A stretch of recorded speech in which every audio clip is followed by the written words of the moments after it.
কবিরাজ বাবা। কিরে? আর কি বলবো কবিরাজ বাবা, এই মাদুলি বিক্রি কাজ তো প্রায় 3 বছর হয়ে গেল। এ কাজ আমার আর শরীরে দিচ্ছে না গো, বড্ড খাটনি।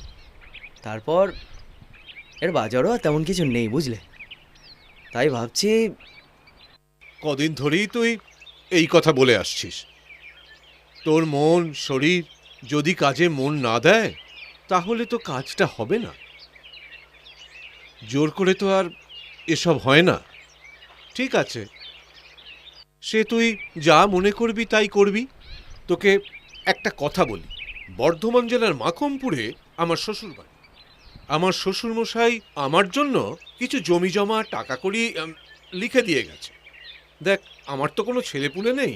তুই তুই একটু যা, ওখানে গিয়ে টাকা কড়ি নিয়ে আয়। যে টাকা কড়ি আসবে তার থেকে কিছু কমিশন আমি তোকে দিয়ে দেব।